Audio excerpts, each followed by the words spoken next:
niyan ay ayos lang. Ganun talaga, nagpapakatotoo lang. Di ko kasalanan kung mahal kita. Hindi naman mali ang magmahal, diba? Di ko to ginusto at hindi ko plinano. Naramdaman ko lang bigla sa puso ko. Ngayon tanong ko lang, kasalanan ko ba?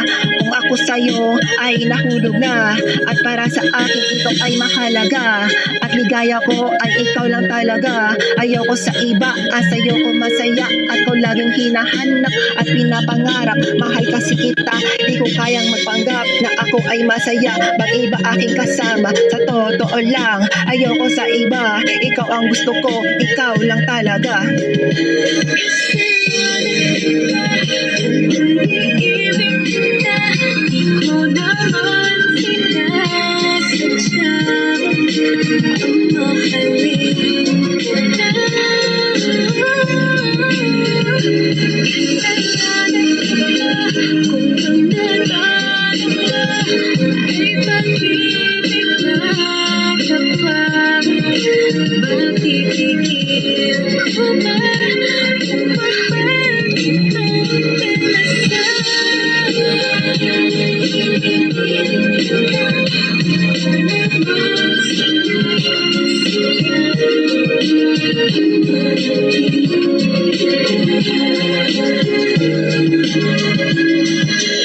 Mahalaga kung may pag-asa o wala, basta mahal kita at naanin ko na sa iyo ang laman ng puso ko. Siyempre masasaktan kung ako'y iiwasan. Nagmamahal lang, di ko yung kasalanan. Nakakahiya nga sanang aminin, kasi hindi naman ako deserving para sa iyo. Pero bahala na kung magmukha akong tanga, at kahit ako ay panirian mo pa. Kung ayaw mo sa akin, anong magagawa ko? Di ko pwedeng ipilit ang sarili ko sa'yo, pero mas okay na rin to at isasabi ko sa'yo na gusto kita, ikaw lang ang mahal ko. Di na kayang ilihim pagtingin ko sa iyo, sobrang mahal kita. Kung kasalanan to, patawarin mo ako.